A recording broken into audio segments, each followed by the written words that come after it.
¿Por qué se actualizó el reglamento? La primera razón para haber actualizado el reglamento es para abordar las políticas identificadas en el análisis de impacto normativo que se realizó a finales del año 2019. Un análisis de impacto normativo pues allí podemos encontrar varias alternativas de intervención. Una que primero se evalúa es la de no regular, y luego, pues después de encontrar que esto no es lo que debemos hacer, sino que debemos regular, identificamos qué es lo que debemos regular. En este caso, encontramos que debemos hacer una mejora de los requisitos que ya hay en el reglamento, ya sea para instalaciones, para personas o para productos. Asimismo, otra razón para haber actualizado el reglamento es que este sea de fácil entendimiento para los regulados. Hay una situación que pasa mucho en el ministerio y más que todo también en el grupo de reglamentos técnicos, y es que llegan muchas consultas, muchos derechos de petición, muchas solicitudes, consultando acerca de los diferentes reglamentos, si se quiere tal vez un poco más en lo relacionado con RETIE, y es justamente porque de pronto muchos de los requisitos que quedaron en la resolución 9708 no están del todo claros, con lo cual pues buscamos actualizarlos. Otra razón para haber actualizado el RETIE es establecer requisitos y ensayos basados en normas técnicas actualizadas. El RETIE pasado, que fue expedido en 2013, citaba normas que de hecho hasta fueron expedidas el siglo pasado. Como ustedes pueden ver, pues la tecnología ha avanzado mucho, asimismo la normativa, y la idea es que estemos sintonizados con ello. Y finalmente, otra razón para haber actualizado el RETIE es proporcionar lineamientos claros y precisos para los diferentes sectores, todo esto con el fin de evitar diferentes interpretaciones. La idea es que cualquier persona que lea el reglamento pueda efectivamente interpretar lo mismo.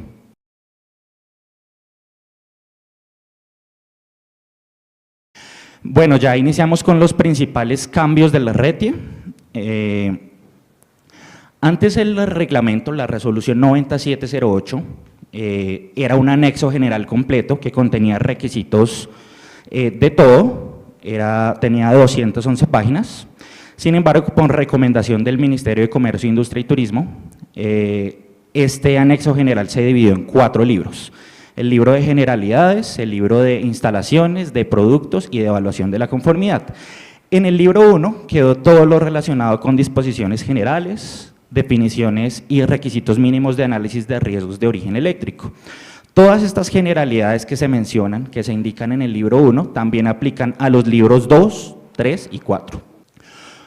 Con respecto al libro 1 de generalidades, lo primero que se hizo fue modificar, adicionar y eliminar algunas definiciones. Por ejemplo, se adicionaron definiciones como ensayo tipo, ensayo de rutina, cuartos de subestación paquetizados. También se adicionaron definiciones relacionadas con instituciones de asistencia médica, también lo relacionado con persona competente. Asimismo se eliminó la definición de persona calificada. Bueno, entre muchas otras que igual podrán consultarlas en el libro 1. Asimismo, se cambió el término de salud ocupacional por seguridad y salud en el trabajo. Todo esto de acuerdo con el decreto 1072, que es el decreto del sector único trabajo, y también con respecto a la resolución 5018 de 2019, que nos habla sobre los lineamientos de seguridad y salud en el trabajo para trabajos eléctricos. Y de igual manera se actualizaron los pictogramas de las principales señales de seguridad.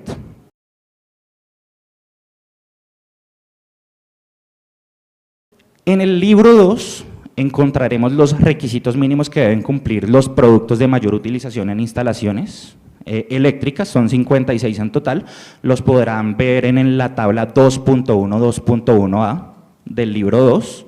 Con respecto al libro 2, se definieron requisitos de producto y ensayos mínimos requeridos.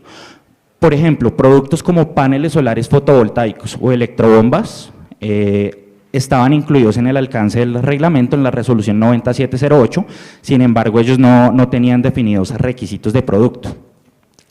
Y asimismo, los ensayos mínimos requeridos tampoco estaban definidos para todos los productos objeto del RETIE. Ya en esta actualización se incluyen ensayos mínimos para todos los 56 productos que hacen parte del objeto del RETIE. Con respecto a la inclusión de productos nuevos, estos son en su mayoría asociados al uso de fuentes no convencionales de energía, entre los que podemos encontrar aerogeneradores, baterías acumuladoras, inversores, y reguladores de tensión para carga de baterías. Al lado, si pueden ver, hay un asterisco chiquito. En la tabla 2.1, 2.1a, todos los productos que hayan sido incluidos por primera vez aquí en el reglamento están acompañados de este asterisco. Esto será muy importante para la transitoriedad, que ya la veremos más adelante. Y otra cosa que se hizo fue evitar la doble reglamentación con el traslado de requisitos de producto de RETI a RETILAB. Si, por ejemplo, un producto tiene que cumplir requisitos de ambos productos, naturalmente el costo de la certificación sube, por lo cual era necesario hacer este cambio. Bueno, de manera muy general, se ajustó la redacción de algunos requisitos para mayor claridad del reglamento. Se eliminaron también algunos requisitos y ensayos mínimos que estaban repetidos o eran redundantes. Se eliminaron, modificaron algunos parágrafos y se incluyeron algunas normas técnicas como referentes normativos de los requisitos y ensayos propuestos.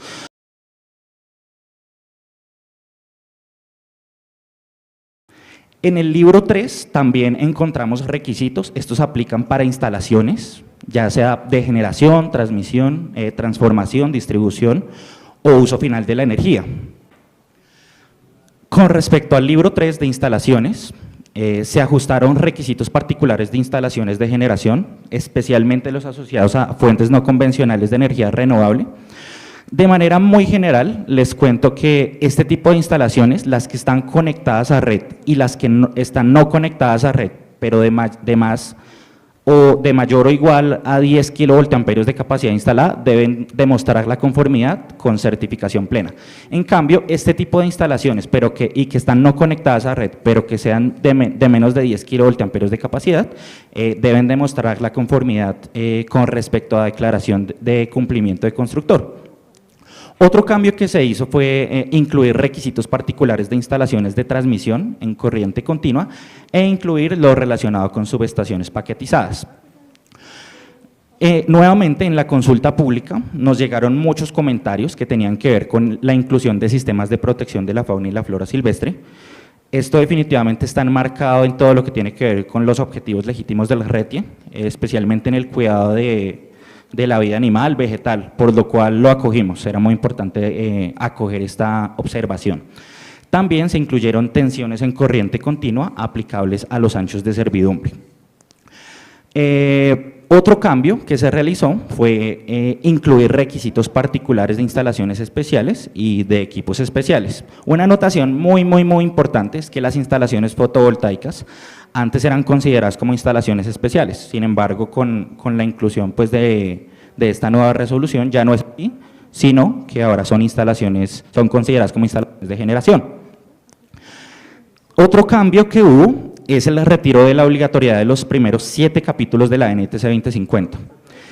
Este cambio se dio porque, si bien la NTC 2050 está enmarcada de alguna forma, tiene muchos requisitos que están relacionados con la seguridad eléctrica, también tiene muchos requisitos que están relacionados con la parte constructiva de las instalaciones. Esto ya de alguna forma se sale de la competencia del ministerio, con lo cual pues se retiró la obligatoriedad de estos primeros 7 capítulos. Lo que se hizo fue tomar algunos requisitos que definitivamente estaban enmarcados en seguridad eléctrica y se colocaron en el libro 3 de instalaciones. Y también se hicieron algunos ajustes en requisitos de diseño. De manera general, pues también en este libro se hicieron correcciones de redacción, también se corrigieron e incluyeron algunas normas de referencia. Lo que les contaba del diseño, se ajustó lo relacionado pues con diseño detallado, diseño básico y esquema constructivo, que igual más adelante lo veremos con más detalle. Y se incluyó la posibilidad de disminuir los anchos de servidumbre en líneas de transmisión convencionales.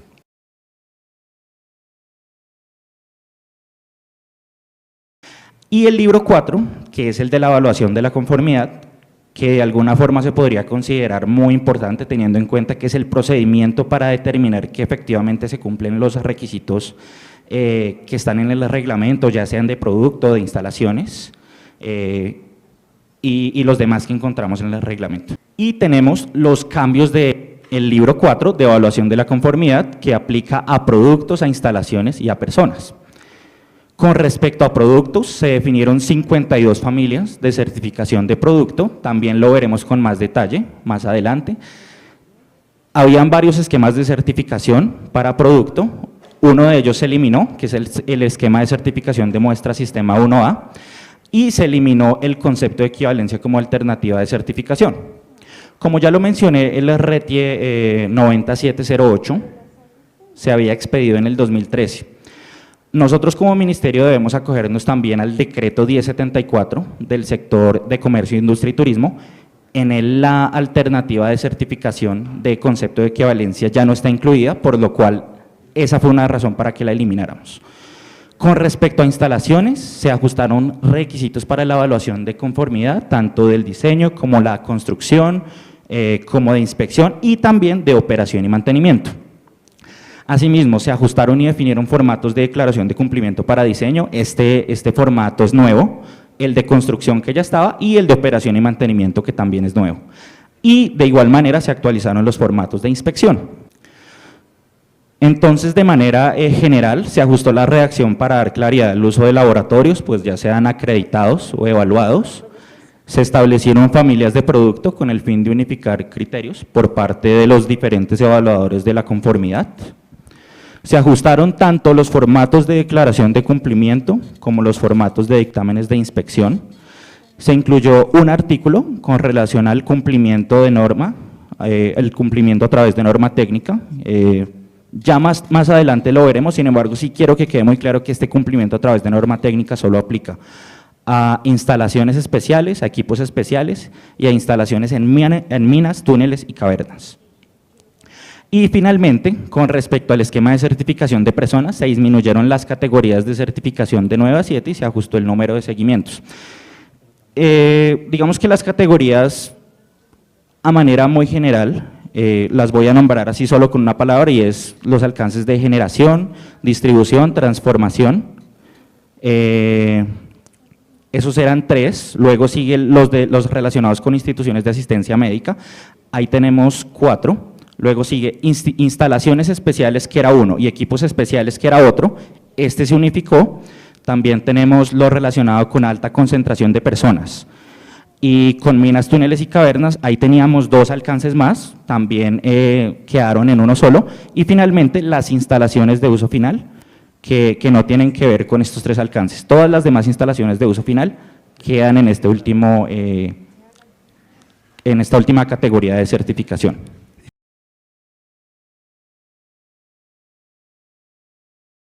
Entonces, respecto al diseño de las instalaciones pues que conllevan mayores riesgos en el reglamento, las cuales pues se consideran unas instalaciones más complejas, deben contar con un diseño.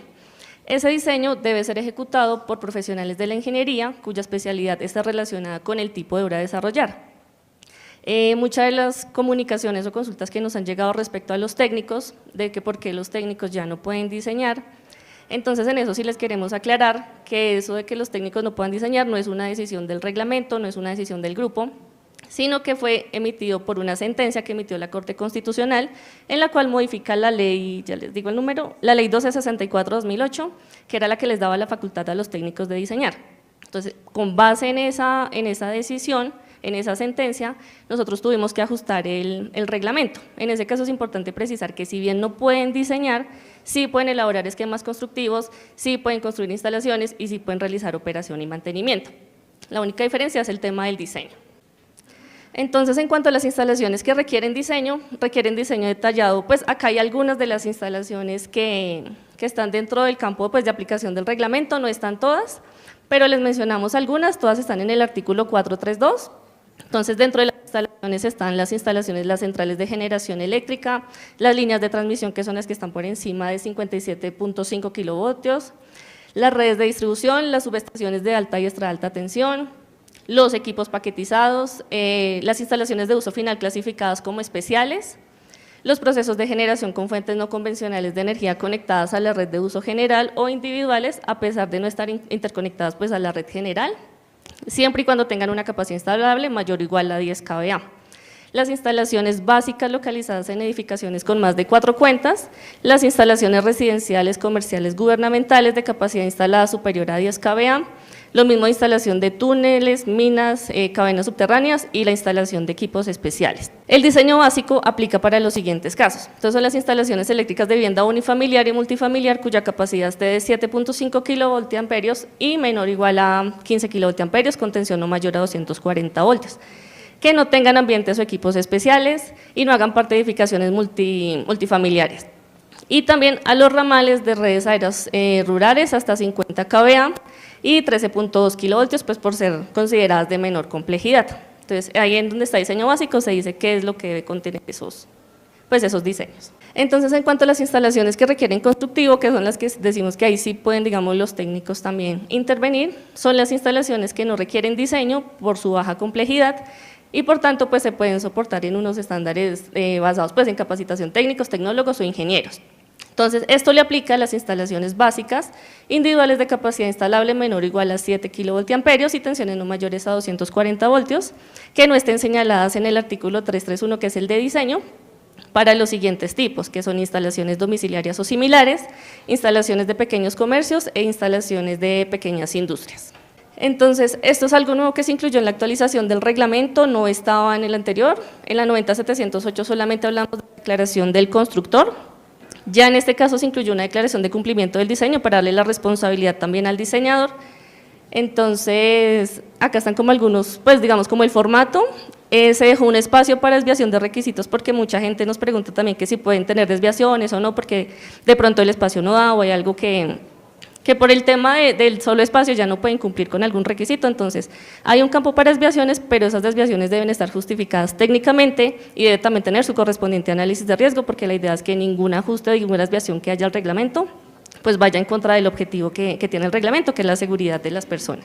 En cuanto a la declaración de cumplimiento de la construcción, se incluyeron unos campos que es la fecha de inicio de la etapa constructiva, que indique pues la resolución con la cual se hizo la construcción de la instalación y la información pues de notificación, fue como lo que cambió. También se incluyó una declaración para la operación y mantenimiento, esto no estaba tampoco, esto es nuevo, esto le va a aplicar a las instalaciones que requieren dictamen de inspección, entonces por eso ahí en el campo del formato, cuando diligencien ese formato de operación y mantenimiento se tiene que decir que contaban con dictamen de inspección, qué dictamen era y pues qué organismo lo emitió. Esto, digamos, en cuanto a la operación y mantenimiento, el reglamento no establece una periodicidad, no establece cada cuánto se va a hacer, eso ya lo define el propietario de la instalación, pues dependiendo de las características propias del sistema y pues los riesgos, dependiendo ya, decide cada cuánto tiempo lo hace, pero en el momento en que se haga la revisión de la certificación, o sea, de la instalación, que sea a los 5 años, a los 10 o a los 15 años, según aplique, ya la persona, el inspector va a verificar que sí cuenten con esas declaraciones de operación y mantenimiento.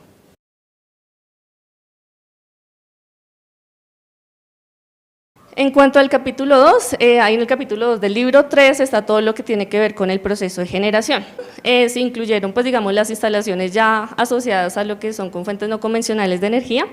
Entonces, lo que se definió es que esas instalaciones de autogeneración a pequeña escala, con fuentes no convencionales de energía, generación distribuida y con varias fuentes que se conecten a la red independientemente de la potencia, deberán contar con certificación plena, es decir, con las declaraciones de cumplimiento y con el dictamen de inspección.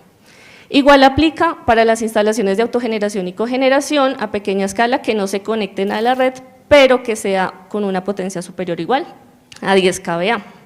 Las instalaciones de autogeneración y cogeneración que no se conecten a la red y que su capacidad sea menor a 10 kVA no requieren certificación plena, pero sí deben tener la declaración de cumplimiento.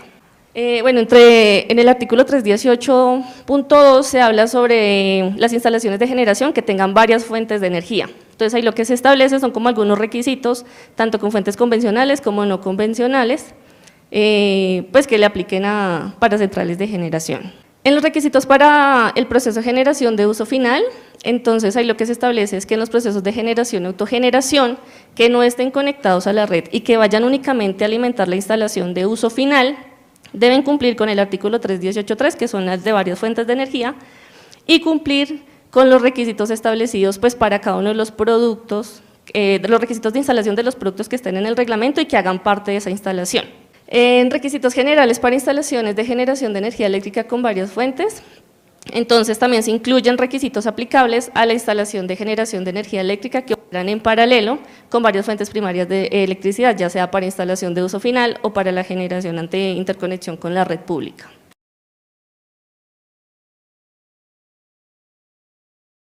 En el reglamento hay actualmente 12 productos definidos, sin embargo, pues para todos no hay requisitos de instalación, solamente se definieron para 30, que son los que están en el título 17 del libro 3, que son como aerogeneradores, las baterías, las clavijas, bueno, ahí hay varios productos que sí tienen requisitos de instalación. Bueno, acá están lo de las UPS, los interruptores, los motores y, bueno, digamos, esos son los productos que requieren eso.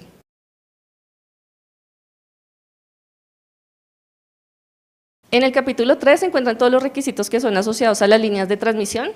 Entonces, en el capítulo 3 se establecen todos los requisitos técnicos que deben cumplir las líneas de transmisión en alta y extra alta tensión, con la frecuencia 60 Hz, y las líneas aéreas, marinas, subterráneas en corriente continua, para alta tensión en corriente directa. También se incluyó algo relacionado con la fauna y la flora, esto teniendo en cuenta muchos comentarios que recibimos en la consulta pública donde decían pues, que se podía poner para proteger el medio ambiente. Entonces, adicionó este requisito donde decimos que en líneas de transmisión, según los estudios medioambientales, pues para la aprobación de los proyectos, en caso donde se requiera, se deben implementar sistemas de protección de fauna y flora, incluyendo zonas urbanas. Entonces, dichos sistemas y dispositivos pues, deben estar basados en normas técnicas internacionales, tales como la IEEE 1651 u otra. Algo que se adicionó también fue que donde se hablan de los anchos de servidumbre, se incluyó para los anchos de servidumbre como para las tensiones en corriente continua, eso está en la tabla 319.1.a. Algo que se incluyó también es la posibilidad de disminuir los anchos de servidumbre en las líneas de transmisión, entonces acá es importante decir que esta metodología que se adoptó fue una metodología que propuso el Comité Asesor de Planeamiento de la Transmisión CAP, que es de la UDME. Entonces, esa es la fórmula que se debería aplicar quien quiera hacer esa disminución del ancho de servidumbre, precisando que para el parámetro B, que corresponde a la distancia de desplazamiento del conjunto de aislamiento y cable debido a la presión del viento, deben aplicar la metodología SIGRE 348. Entonces, quien aplique esta metodología podrá hacer una disminución del ancho de servidumbre en un 10% de los valores que ya están establecidos, o sea, los de la tabla anterior.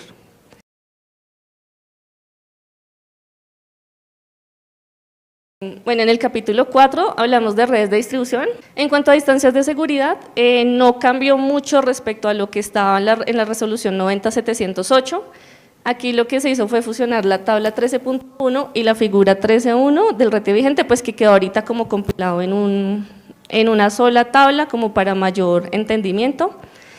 También se eliminó una nota 6 que estaba en el artículo 13 que decía que las distancias, que cuando en los edificios, chimeneas, antenas o tanques u otras instalaciones no requieran algún tipo de mantenimiento, como pintura, limpieza, cambio de postes, la distancia se podría reducir en 0.6 metros. En la tabla de distancias verticales mínimas de vanos con líneas de diferentes tensiones se adicionaron dos notas. Una nota hace referencia a que las distancias que están calculadas teniendo en cuenta la regla 233.2 de la NESC, y la nota 2, que cuando en el circuito inferior tenga cable de guarda, la distancia mínima vertical en el cruce será la que corresponda al nivel de tensión del circuito superior de la columna menos de 1 kilovoltio. Algo que también se puso acá es la información de seguridad para el público y el usuario pues en general, entonces la cartilla de seguridad debe estar disponible y accesible en todos los centros de atención al público. Y también que los responsables de la prestación del servicio, ya sea el operador de red, el comercializador o las entidades territoriales, deben instruir al usuario al menos cada 6 meses sobre las recomendaciones de seguridad. Esto debe estar escrito, bueno, decimos como el tamaño de letra, que mínimo 8, y puede estar impresa en la factura. Y en caso, digamos, de que deben hacer campañas como también de advertencia sobre riesgo eléctrico.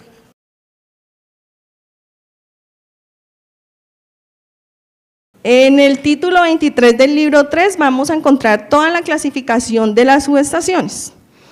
Dentro de esa clasificación tenemos las subestaciones de alta y extra alta tensión, las subestaciones de media tensión tipo interior o en edificaciones, las subestaciones tipo poste y las tipo pedestal. ¿Qué incluimos por primera vez en esta actualización? Las subestaciones prefabricadas o prearmadas de tipo superficial o subterráneas. Y se complementó lo siguiente: subestaciones semisumergibles o a prueba de inundación, las celdas deben de estar protegidas sin inmersión temporal de 24 horas, bajo una columna de agua de hasta 40 centímetros por encima de la parte superior de los equipos, y la bóveda, cámara o subestación debe garantizar el drenaje. Esto es muy importante, porque hemos visto muchas subestaciones que uno va a revisarlas y están inundadas prácticamente. El drenaje debe hacerse en el tiempo menor y que soporta el equipo, pues, de modo que durante ese tiempo se garantice la continuidad del servicio del circuito principal.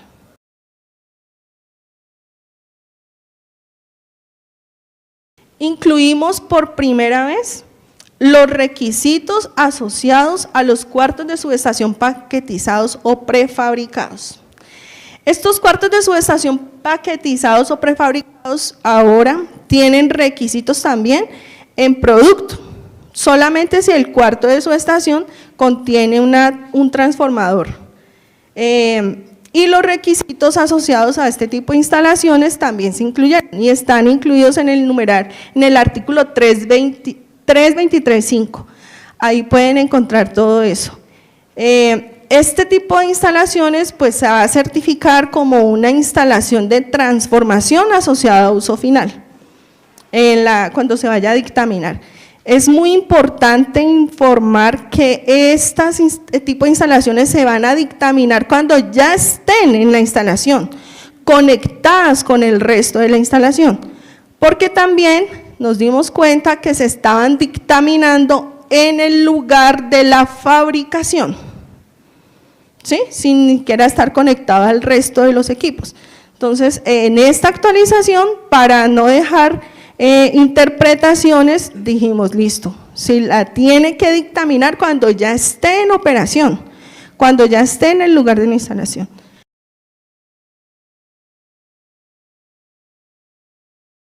Las instalaciones de uso final. En el artículo 328.1, instalaciones básicas, ¿cuáles son esas instalaciones básicas objeto de cumplimiento del reglamento?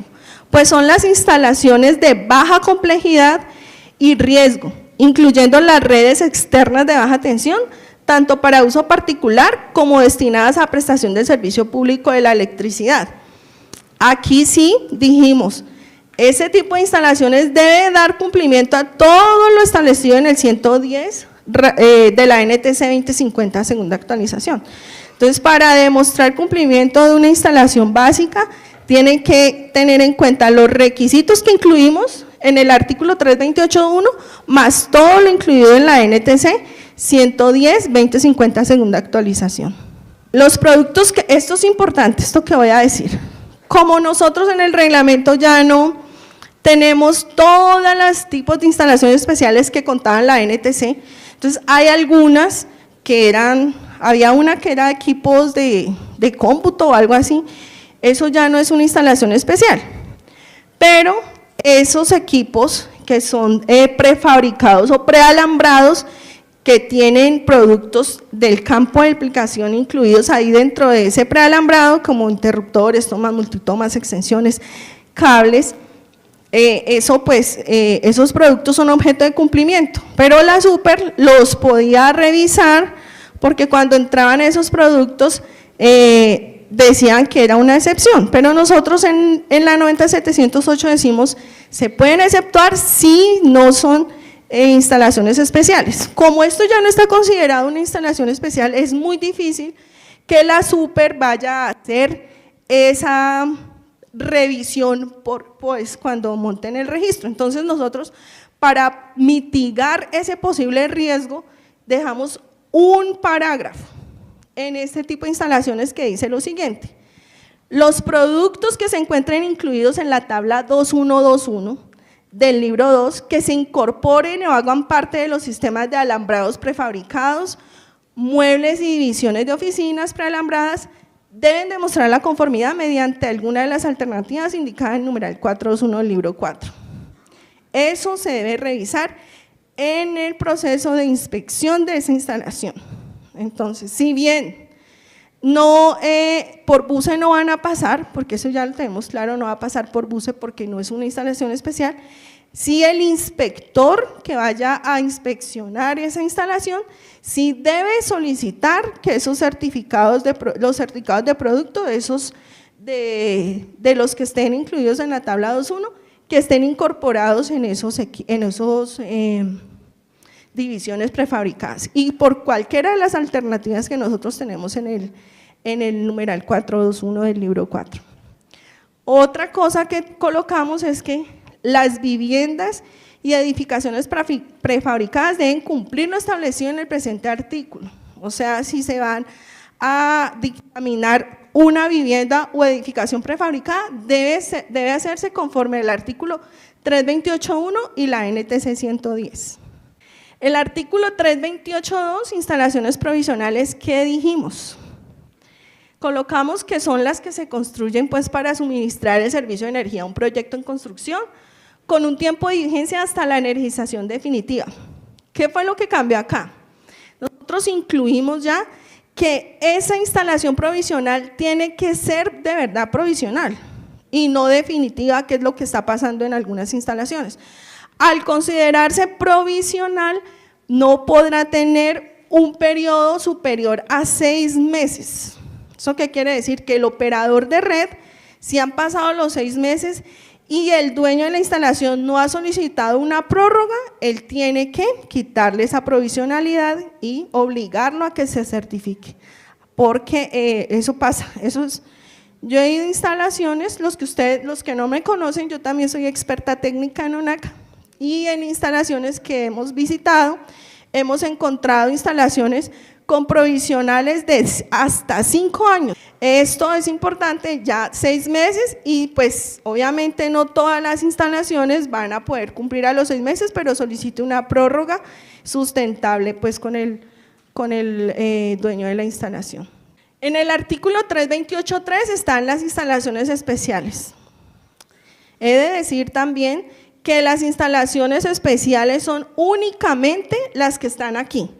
Las que no estén aquí, pues no son consideradas instalaciones especiales y se van a dictaminar como una instalación de uso final básico.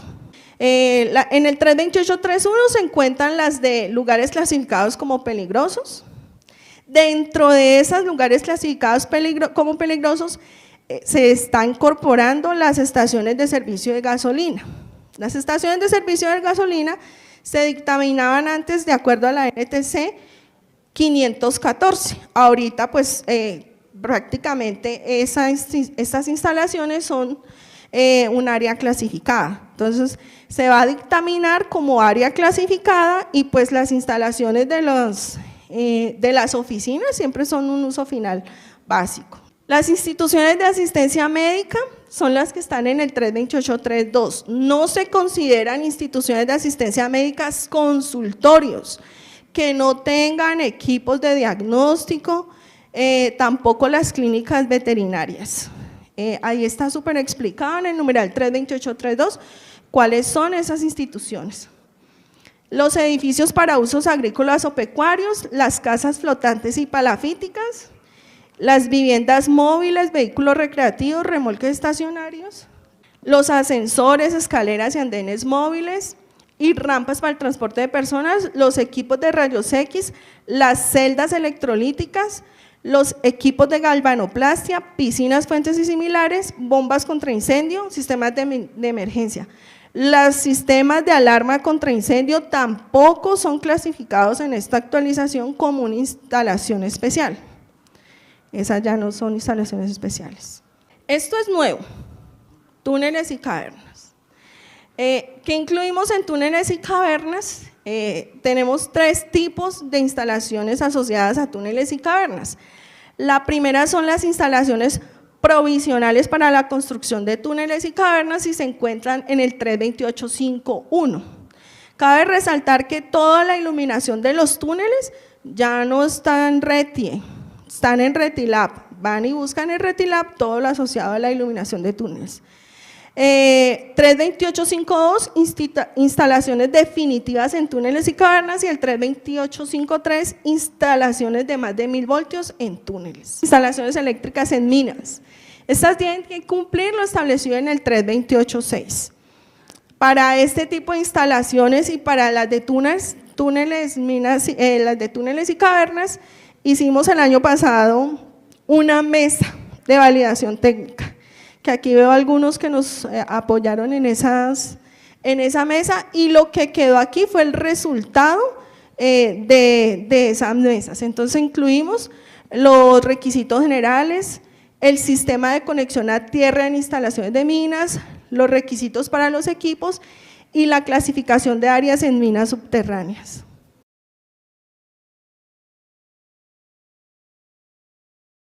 Este libro es el más importante de todos, porque aquí están los requisitos para validar a las personas, a las instalaciones y a los productos. En el título 2 incluimos cuáles son las alternativas válidas para demostrar la conformidad con el reglamento, para certificación de productos y para declaración de conformidad de proveedor. Entonces, ¿qué fue lo que hicimos aquí? Cogimos básicamente las alternativas que están propuestas en la decreto 1074 y sus modificaciones. Entonces, la primera es que cuente con certificado de conformidad acreditado por ONAC. Entonces, la primera es tener un certificado de conformidad emitido aquí en Colombia mediante un organismo de certificación de productos que esté acreditado por ONAC. Esa es la primera alternativa. La segunda es que cuente con un certificado acreditado de un organismo extranjero, ¿sí? Pero esa solamente va a servir para los productos incluidos en el artículo 2327. En el artículo 2327, ¿cuáles están?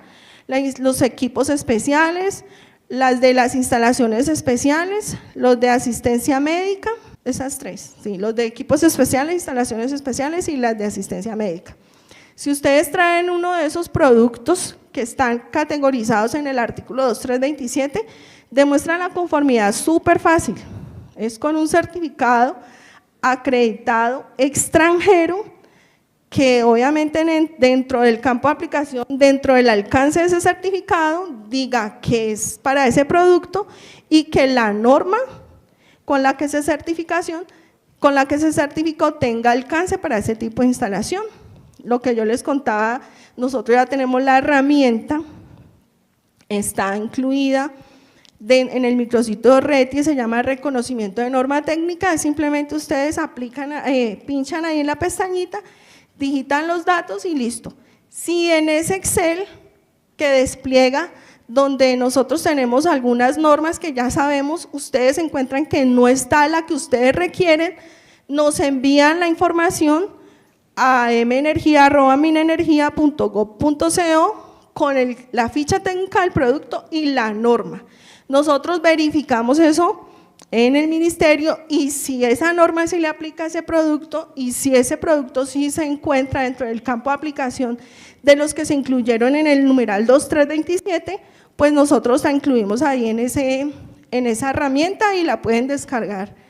La alternativa C, cuando tenemos un organismo de certificación acreditado por un organismo de acreditación extranjero, pero ese organismo extranjero lo tiene que validar un organismo de certificación de producto colombiano. Ese organismo de certificación colombiano puede, no es que lo obligue, puede aceptar esos certificados extranjeros y lo que va a hacer el organismo colombiano es confirmar que ese certificado, que la información que está anexa al certificado sí cumpla con lo establecido en el reglamento y lo que no se cumpla pues lo hace aquí en Colombia, ¿sí? No es que esto se va a volver una notaría que le acepto ese papel y listo, no, toca confirmar que ese certificado sí dé cumplimiento a las disposiciones establecidas en la resolución 40.117. Lo que no se cumpla se deberá hacer aquí en Colombia. La C, son los acuerdos de reconocimiento mutuo, pero nosotros solamente tenemos acuerdos de reconocimiento mutuo firmados con Ecuador, es con el único país que tenemos acuerdos de reconocimiento mutuo. Y la última alternativa son las declaraciones de proveedor. Estas declaraciones de proveedor van a servir transitoriamente para los productos que están incluidos por primera vez en el reglamento y definitivamente para otros que seguimos igual, para los motores y transformadores con capacidad superior a 800, para los DPS y conductores de 66 kilovoltios, y bueno, ahí están incluidos para qué tipo de producto se puede demostrar definitivamente mediante la declaración de proveedor. Incluimos por primera vez las electrobombas. Las electrobombas chiquitas, que eso también salió de una mesa de validación, es porque en las electrobombas menores a 375 vatios pueden demostrar la conformidad de forma permanente con declaración de proveedor. ¿Y por qué la incluimos? Porque en esas mesas nos decían que por allá en La Guajira, en esas zonas que son muy apartadas y son muy desérticas, muchas personas utilizan esas electrobombas. Y entonces, pues para no generarle mayores gastos a ellos, lo que dijimos, listo, pues esas chiquitas, demuéstrenlo con declaración de proveedor. Aquí iniciamos con el artículo 422, familias de producto. Esto es nuevo también. ¿Por qué incluimos familias de producto? Porque no hay una homogenización de cómo evaluar un producto por parte de los organismos de certificación de productos. Cada organismo define, en ese momento define cuántas muestras y a qué le va a hacer y cómo lo va a hacer. Sin embargo, para nosotros sí es importante porque nos llegan muchas solicitudes al ministerio, muchos derechos de petición, que nos dicen, oiga, con este organismo me vale 2X, pero con este me vale media X y con este 3X, ¿por qué? ¿Por qué está eso así? Entonces nosotros, pues, independientemente de qué organismo vaya a hacer un proceso de certificación, lo que nosotros buscamos es que el cliente final tenga pues unos costos muy parecidos entre el que escoja, ya no sea por costo sino por calidad, por conveniencia, pero que el precio no sea un factor determinante para usted escoger el organismo evaluador de la conformidad con la que quiere certificar sus productos. Entonces por eso incluimos estas familias. Entonces aquí tenemos unos ejemplos. Por ejemplo, hay algunos que no dice no aplica, o sea que no va a tener como un muestreo.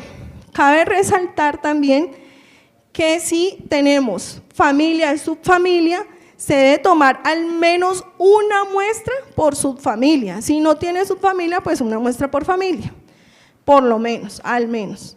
Entonces, por ejemplo, para aerogeneradores tenemos que son los de barrido de un rotor de 200 hasta 200, y todos esos, los que entren hasta ahí, pues una muestra. Y para los aisladores, pues como tenemos diferentes tipos de aisladores, porcelana, vidrio, poliméricos, entonces usted tiene que buscar, si usted va a tener, es un fabricante que cuenta con estos 3 tipos de aisladores, entonces va a tener que mirar que por cada aislador mínimo 1, pero luego se va a las subfamilias, entonces que está por tensión, por pin, por nivel de tensión, por carga mecánica, y si es aislador de porcelana tipo poste, media tensión, 10.000 libras. Entonces ustedes van haciendo el conteo de cuántas, y esto mínimo las que le salgan, mínimo esas se tienen que evaluar y ensayar. Esto es también nuevo.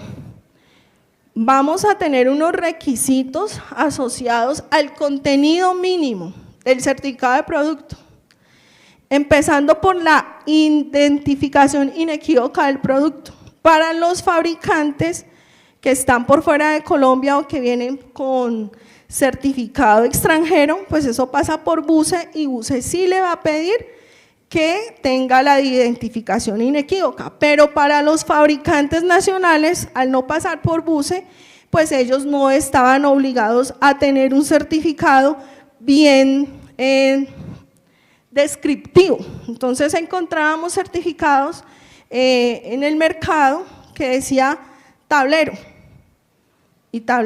y ya, y ahí venían pues un mundo de tipos de tableros, entonces para que no siga pasando eso, sí, sea fabricante nacional o sea importador o fabricante extranjero, le aplique lo de la identificación inequívoca. También incluimos que el número de los reportes de ensayo y el nombre del laboratorio se pongan también en el anexo del certificado. También encontramos que se certifican una vez y no le hacen seguimiento, no terminan los ciclos de certificación. Entonces, ¿qué pasa? En esos ensayos que se hicieron en una primera vez, se lo pasan a otro organismo y vuelven, inicia un ciclo con otro organismo. Cuando se acaba, va a hacer el seguimiento, vuelven y empiezan con otro, porque como le reciben los certificados, le reciben los reportes de ensayo para los otorgamientos, entonces hay muchos que utilizan esa muy mala práctica y para evitar eso, entonces aquí ya le decimos, tiene que colocar cuál es el número del reporte y el número del reporte simplemente. Y el certificado, esto es muy importante, también debe hacer mención a los usos permitidos y prohibidos. Nosotros todos los días, pero es que todos los días recibimos consultas. ¿La tubería PVC puede estar expuesta? Hay una tubería PVC expuesta. Entonces, nosotros en el reglamento decimos que esa tubería debe estar o canalizada o debe estar empotrada, enterrada, pero expuesta no. Pero hay un tipo de tubería que es la Schedule 40, esa sí se permite que esté expuesta, pero en los certificados no dice eso. El fabricante o el importador, el comercializador, no le informa al organismo de certificación cuáles son esos usos permitidos y cuáles son esas restricciones. Entonces nosotros aquí lo que queremos es que el mismo fabricante le declare al organismo en dónde se puede utilizar o en dónde está prohibido utilizarse, para que el cliente final sepa exactamente si lo que está comprando le va a servir para lo que él necesita. En el artículo 4.2 encontramos todo lo de la realización de pruebas y ensayos. Para el otorgamiento y la renovación, vamos a recibirse, el organismo de certificación puede hacer los ensayos aquí o también puede recibir los ensayos extranjeros, siempre que estén emitidos por laboratorio acreditado. En los otorgamientos, en los seguimientos, sí o sí se tienen que hacer los ensayos en laboratorio acreditado colombiano. En el evento que en Colombia no haya disponibilidad de laboratorios para realizar esos ensayos que nosotros necesitamos, entonces ahí sí, entre un convenio entre el organismo de certificación de personas, de productos, perdón, y el cliente, pueden llegar a un acuerdo. Yo le hago los ensayos afuera o se los hago aquí en evaluado colombiano, pero eso sí ya es un acuerdo comercial entre el organismo de certificación de productos y el cliente. También incluimos los laboratorios evaluados. ¿Cuáles son los lineamientos para que un organismo de certificación de producto evalúe un laboratorio que no tenga certificación bajo la ISO 17025? Ahora entramos a los esquemas de certificación. En los esquemas de certificación de RETIE solamente está el esquema 1B, RETIE, el 4 RETIE y el 5 RETIE. ¿Por qué les pusimos nombre y apellido? Ahora el nombre es 1A, el apellido es RETIE. Porque si bien nosotros incluimos estos esquemas, que algunas cosas vienen desde digamos, lo establecido en la ISO 17065 y 67, pues no son exactamente como están ahí en esas normas, entonces están colombianizados al RETIE, por decirlo así, por eso ahorita se llaman esquema 1B RETIE, 4 RETIE y 5 RETIE. Cabe resaltar que este esquema de lote no cuenta con vigencia y el muestreo será de acuerdo a lo establecido con el ISO 28591, NTC ISO 28591. Aquí no colocamos cuál es el nivel de aceptación, ni el nivel de calidad, ni nada, porque también el organismo de certificación pues va a poder establecer cuáles son esas condiciones. Ellos manejan unos niveles de riesgos y de acuerdo a esos niveles de riesgos ellos podrán categorizar, pues este es un muy conocido, una multinacional, bueno, lo que sea, entonces le voy a dar un nivel de aceptación de pronto más bajo que a los otros, que es uno que por primera vez llega a solicitar un servicio aquí en este organismo de certificación. Por eso lo dejamos abierto y eso sí ya dependerá de los organismos establecer cuáles son esas otras condiciones. Para el esquema 4 RETIE, este va a contar con una vigencia de 2 años. Y el seguimiento se debe hacer en un periodo máximo de 12 meses contados a partir de la expedición del certificado. Pues como tienen que cumplir con familias, entonces le decimos que el tamaño y la muestra debe tomarse de acuerdo a lo establecido en el 422. La evaluación inicial para la verificación del esquema asociado al sistema de gestión en el otorgamiento va a ser de manera presencial, pero en el seguimiento puede ser remoto o virtual. Si se llega a la fecha de seguimiento o renovación y aún no se finalizan estas actividades, se debe suspender el certificado hasta que concluyan dichas actividades. En cualquier caso, las fechas inicialmente establecidas para seguimiento o renovaciones no deben ser modificadas en el cuerpo del certificado. Esto también encontramos mucho en certificados en el mercado que van desplazando las fechas iniciales. Entonces, como terminó el seguimiento 3 meses después de lo que debía, entonces se va como ampliando esa vigencia y eso es lo que no queremos. O sea, la vigencia no se va a modificar. Si no lo terminó a tiempo, bueno, se suspende, pero la vigencia no se va a ampliar. Para el esquema 5 RETIE, encontramos pues que aquí sí vamos a validar el ISO 9001, porque debe tener sistema de gestión de calidad. También incluimos cómo se va a hacer la validación cuando se hace mediante revisión documental.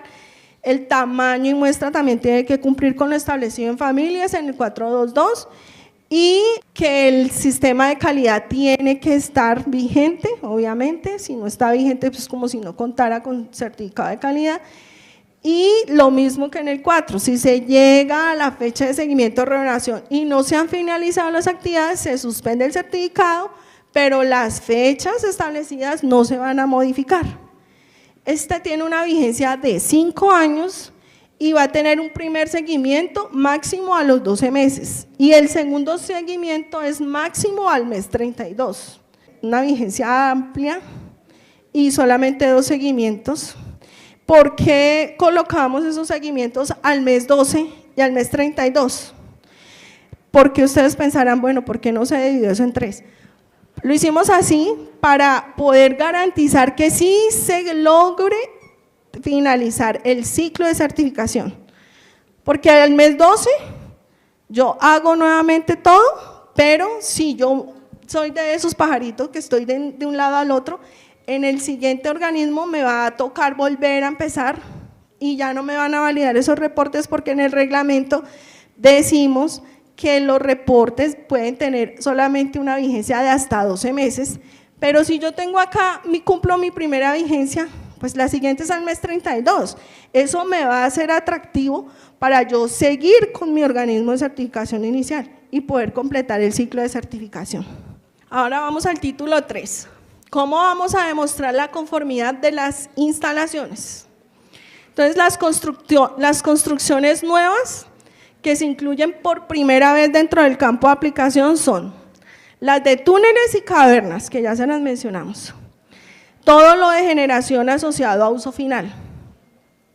Instalaciones de autogeneración a pequeña escala, las fuentes no convencionales de energías renovables que se conecten a la red de transmisión local, regional o nacional, autogeneración y cogeneración a pequeña escala asociadas al uso final, que no se conecten a la red con capacidad de potencia instalada igual o superior a los 10, las ampliaciones y remodelaciones que básicamente son las mismas porcentajes que están en la resolución 90.708. También están los criterios para definir esos porcentajes, ampliaciones y remodelaciones. Y en el evento que la remodelación o ampliación supere el 80%, pues eso ya se da tratamiento como una instalación nueva y deberá demostrar toda la instalación el cumplimiento de lo establecido en la resolución 40.117. ¿Cómo vamos a demostrar la conformidad de las instalaciones con fuentes no convencionales de energía renovables? Entonces, si tenemos una instalación de autogeneración a pequeña escala, generación distribuida y generación de energía con varias fuentes que se conecten a la red de transmisión local, regional o nacional, es decir, que inyecten excedentes a la red, pues eso tiene que demostrar mediante certificación plena. ¿Qué es certificación plena? Deben tener el diseño detallado, la declaración del diseñador, la declaración del constructor y el dictamen de inspección con alcance del proceso de generación. Y si tengo procesos de generación y autogeneración a pequeña escala y cogeneración no conectados a la red, destinados únicamente a las instalaciones de uso final con capacidad de potencia instalada igual a superior a los 10, también requieren certificación plena y van a demostrar la conformidad igual que la de arriba, mediante diseño detallado, declaración del diseñador, declaración del constructor y dictamen de inspección con alcance de generación asociado a uso final. Las que son inferiores a 10, que no se conecten a la red, solamente van a requerir declaración del constructor. ¿Cuáles son los principales cambios en las instalaciones? Como les comentaba anteriormente, las instalaciones de cargadores de baterías para vehículos eléctricos ahora están clasificados como una instalación de uso final básico y no una instalación especial. Las instalaciones de sistemas solares fotovoltaicos ya no son considerados instalaciones especiales, sino instalaciones de generación. Y se elimina el campo de aplicación de RETI en las instalaciones de alarma contra incendio. Lo que les contaba antes, las instalaciones especiales objeto de cumplimiento son las que están incluidas en el artículo 328. Si no están ahí, ya se considera una instalación básica. Vamos a ver lo de la revisión de las instalaciones, seguimos igual, 5, 10 y 15. 5 para instalaciones especiales, equipos especiales, minas, túneles y cavernas. 10 para las de uso final y sus instalaciones asociadas, o sea, si tengo una red asociada a uso final, una transformación asociada a uso final o una generación asociada a uso final, esas revisiones deben hacerse cada 10 años. Y 15 años para las instalaciones grandes, las de generación, las líneas de transmisión, las subestaciones y redes de distribución. Incluimos un parágrafo, este parágrafo 2, las instalaciones eléctricas, objeto del presente reglamento que requieren certificación plena, en la revisión periódica de la instalación deberán aportar al organismo de inspección el dictamen de inspección inicial. ¿Esto por qué lo pusimos? Nos llegan también múltiples consultas. Necesito hacer la revisión de la instalación, pero no tengo el dictamen. ¿Qué hago? Y pues como en la resolución 90.708 no decía nada, nosotros decíamos, no, pues si no la tiene, pues ¿qué le vamos a hacer? Pero nunca supimos a ciencia cierta si esa instalación sí fue dictaminada algún día, no se supo. Entonces, para evitar eso, ahorita sí tiene que tener el dictamen. Si se le perdió lo que sea, él tiene que hacer una declaración juramentada de que sí estuvo instalada, ¿no? Y ahí ya toda la responsabilidad se le traslada al dueño de la instalación.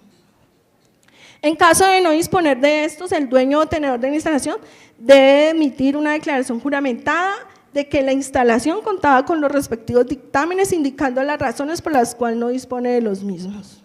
El uso de formatos de declaraciones de cumplimiento y dictámenes de inspección de acuerdo con las disposiciones transitorias del RETI. Entonces, pues la primera observación es la siguiente. Cuando ustedes tengan una instalación cuya fecha de inicio de etapa constructiva esté dentro de la resolución de la 90, esté en transitoriedad o inició en la resolución 90.708, pues siguen utilizando los mismos dictámenes que están en la resolución 90.708 y las mismas declaraciones. Sí, esa es la primera. La otra es, para el caso de instalaciones nuevas, por ampliar o remodelar que cumplan las disposiciones ya de la nueva, la 40.117, entonces se tienen que utilizar los formatos y las declaraciones que se incluyeron en la resolución 40.117. Pero si ustedes van a hacer una revisión de la certificación, entonces, ¿qué tienen que hacer? Utilizan los dictámenes de la nueva. Van a utilizar los dictámenes de la resolución 40.117, indicando, por supuesto, en ese dictamen que se certificó bajo la 90.708 y las declaraciones de cumplimiento siguen utilizando las de la 90.708. Para la certificación de personas, entonces, nosotros, ¿qué hicimos aquí? Prácticamente incluimos lo que está en la resolución 40.293. Sin embargo, unificamos varias categorías y bajamos de 9 categorías a 7. Esto pues para evitar sobrecostos en la certificación de personas que están incurriendo los inspectores de RETI. Entonces lo que unificamos fueron las instalaciones especiales y equipos especiales, están en una sola categoría. Y las de minas, túneles y cavernas se fusionaron con las de áreas clasificadas. El resto de categorías sigue igual. La vigencia de este certificado de competencias aplicable a los inspectores es de 5 años y con una vigencia al mes 30. Entonces ya también va a quedar súper, pues no les va a quedar tan difícil un solo seguimiento. Y la vigencia bastante larga, 5 años. Los prerequisitos también modificamos algunos de acuerdo a una mesa que tuvimos el año pasado para el esquema de certificación de personas. Y quedó mínimo de 2 años para instalaciones, para inspectores en la categoría de certificación del literal G. ¿Cuál es el literal G? La de uso final. Entonces, si tengo literal G y me quiero certificar con esa categoría, la experiencia que le pide el reglamento es únicamente de 2 años. Y 3 años para los inspectores que se quieran certificar en categorías del literal G. ¿Cómo se va a verificar esa experiencia?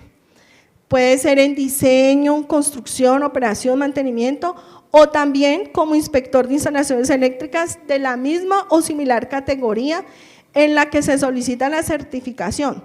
Para el caso de la categoría F, deben tener mínimo 3 años de experiencia en cualquiera de los tipos de instalación que pertenece a la categoría. ¿Esto cómo? ¿Por qué lo incluimos? Porque en las mesas nos decían que como estaba escrito, pues que necesitaba 3 años para cada uno de los alcances que se incluían en esa categoría, y eso no era lo que queríamos. Entonces para el director necesitaba como 100 años de experiencia y pues así como estaba escrito se entendía eso. Entonces lo que dijimos es 3 años en cualquiera de esas, y lo mismo para el director. Y los directores es para actividades de diseño, construcción y operación y mantenimiento, inspección de instalaciones, además de actividades de gerencia o dirección, experiencia que no debe ser inferior a 2 años. Aquí son 10 años, dentro de esos 10 años mínimo tiene que tener 2 en actividades gerenciales, no es que 2 en gerenciales y 10 adicionales, 12 no, son 10 en total.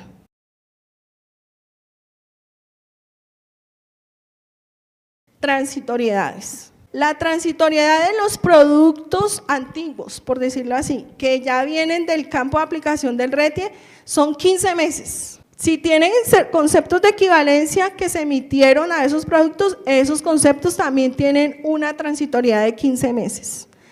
Para las personas, los inspectores que cuenten con certificado otorgado pues, por un organismo de certificación de personas, también tiene una transitoriedad de 15 meses. Y las instalaciones, esas sí son distintas, es cuando hayan 2 acreditados y 6 meses más. Los productos incluidos por primera vez dentro del campo de aplicación entraron a regir a partir de la fecha de publicación en el diario oficial, es decir, a partir del 3 de abril. Que si ustedes van a presentar un registro de importación, para un producto que está incluido por primera vez dentro del campo de aplicación, la super le va a pedir el cumplimiento del reglamento. ¿Y cómo lo va a demostrar?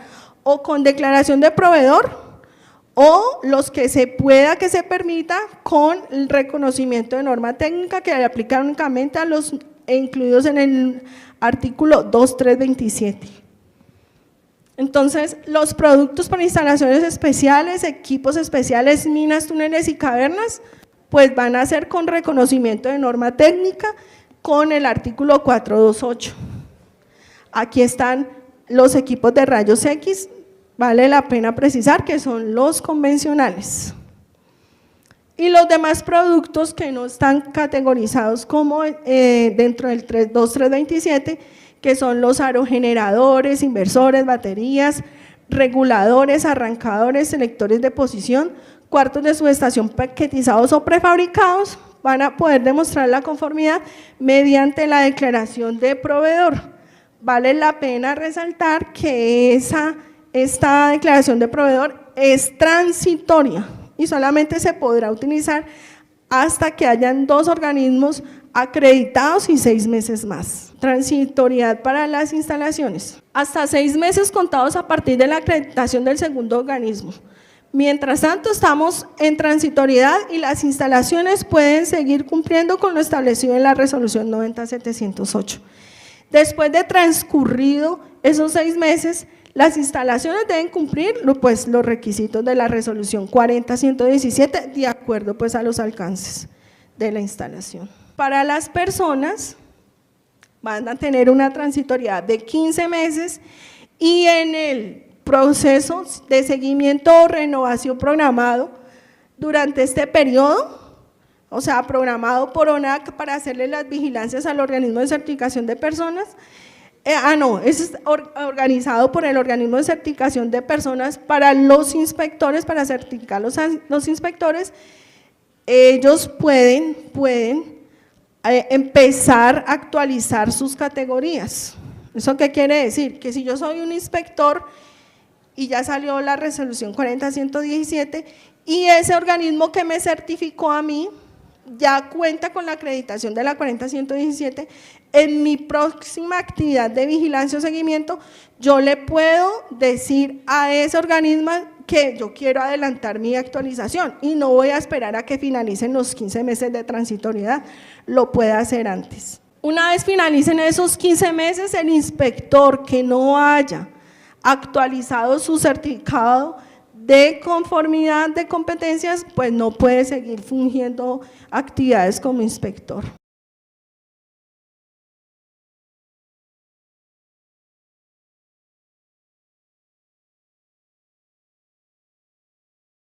¿Por qué la NTC 2050 ya no es de obligatorio cumplimiento? La razón, los motivos por los cuales nosotros solamente incluimos algunos requisitos de la NTC es porque la NTC, si bien es un código, pues es una norma que es voluntaria, ¿no? Y los reglamentos son obligatorios. Adicional a eso, que la NTC tiene muchos requisitos constructivos, pero nosotros en el campo de aplicación del reglamento lo que confirmamos o verificamos en una instalación es que se cumplan unos requisitos mínimos. A nosotros tener en el campo de aplicación el anexo de la NTC 2050, se hace obligatorio a que se cumplan los primeros 7 capítulos, tal como está en la 90708, y eso pues hace que las instalaciones sean costosas, la certificación, porque tienen muchos requisitos. Adicional a eso hay muchos requisitos constructivos que no se pueden confirmar en la etapa de inspección, porque muchos de esos requisitos pues están asociados a cuando ya está la construcción terminada.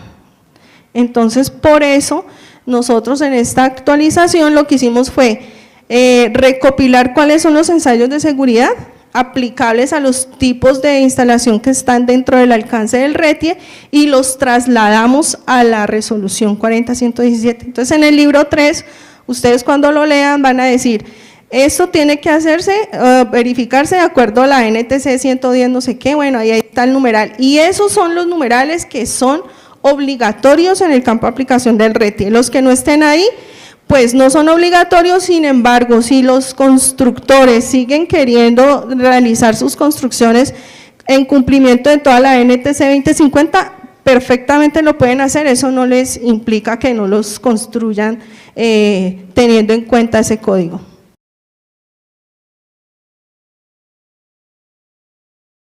En una construcción que tiene por varias etapas, ¿cómo hacen para identificar cuál es el momento para certificarlo el tema del acta de inicio? ¿En qué momento empieza este tema? Sí, nosotros decimos que en esta actualización decimos que para confirmar si con cuál resolución le aplica, si con la 90708 o con la 40117, se tiene que tener en cuenta el inicio de etapa constructiva, pero de la construcción eléctrica, no de la construcción civil, sino de la construcción eléctrica. Claramente está ahí establecido en la resolución. Sí, digamos, se inició la primera etapa constructiva, digamos, pongamos un ejemplo, es una torre, es un edificio de 10 torres y las primeras 2 torres ya se entregaron y la etapa constructiva de esa torre pues fue en la transitoriedad con la 90708, pues esa la certifican con la 90708, pero las siguientes que ya estén finalizada la transitoriedad corresponde con la 40117, pues deben hacer los ajustes y certificarla con la 40117. Entonces esas fechas van a cambiar mucho de acuerdo pues al tipo de instalación que se vaya a certificar. Podemos tener una instalación que tenga cumplimiento con la 90708 y en esa misma instalación podemos tener con 40117.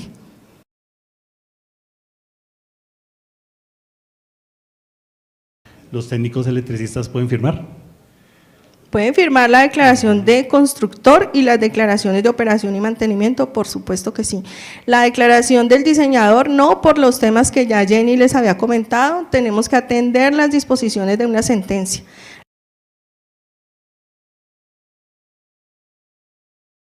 Si una provisional de obra supera los 6 meses, ¿se puede pedir prórroga?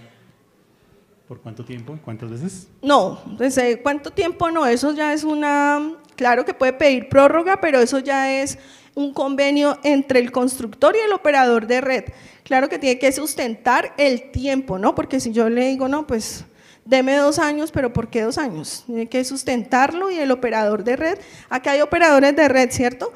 Sí, entonces para que ustedes revisen allá con sus equipos, ¿cómo sería esas prórrogas? En todo caso, la idea es que eso no se quede pues indefinidamente en provisionalidad.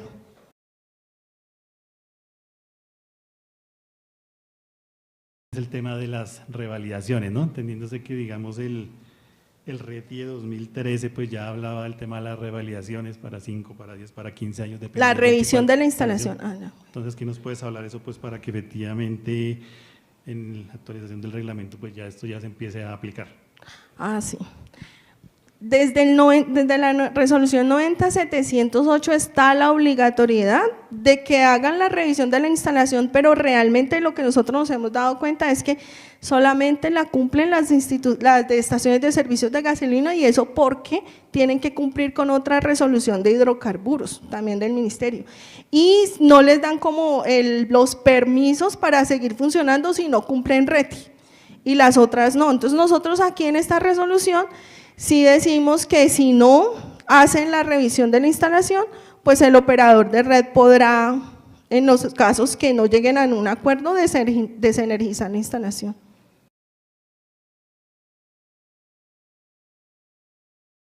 Las instalaciones fotovoltaicas de menos de 10 kVA, ¿qué sucede con esta? ¿Requieren certificación plena? ¿Cómo va a ser el proceso para demostrar cumplimiento con RETI? Son 2 cosas. Si son inferiores a 10 y no se conectan a la red, ¿qué quiere decir que no se conectan a la red? Que no inyectan excedentes de energía a la red, esos no requieren certificación plena, simplemente van a requerir la declaración de cumplimiento del constructor, tal como Jenny lo indicó en la presentación pasada. Y por el contrario, si tengo una instalación que no se conecte a la red, pero que supera los 10 kVA, esa sí debe contar con certificación plena. ¿Qué quiere decir contar con certificación plena? Requiere la declaración del diseñador, la declaración del constructor y por último pues el dictamen de inspección otorgado por el organismo de acreditación. Las que se conecten a la red, indistintamente de la capacidad, si está conectada a la red, todas requieren certificación plena también. Que entonces, ¿cuál es la certificación plena? La declaración del diseñador, la declaración del constructor y el dictamen de inspección.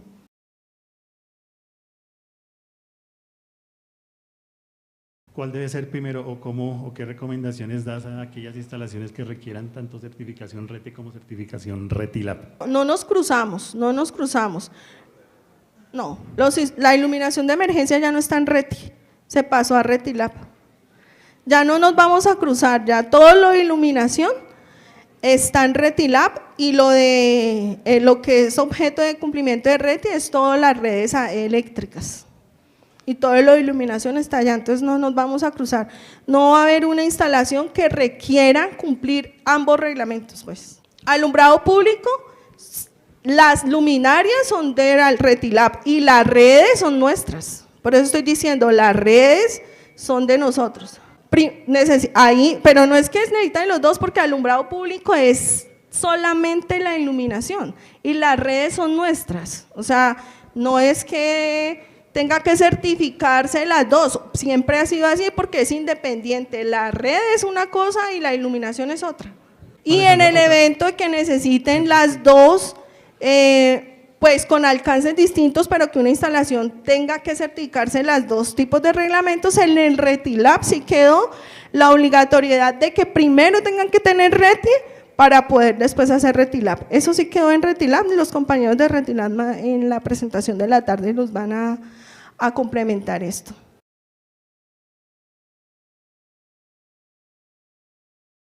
¿Las instalaciones odontológicas son instalaciones especiales?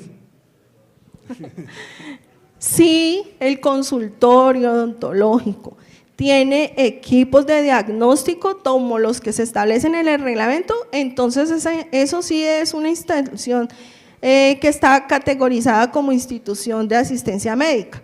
Pero si el consultorio solamente tiene la fresa y ya no más, simplemente una instalación de uso final básico comercial.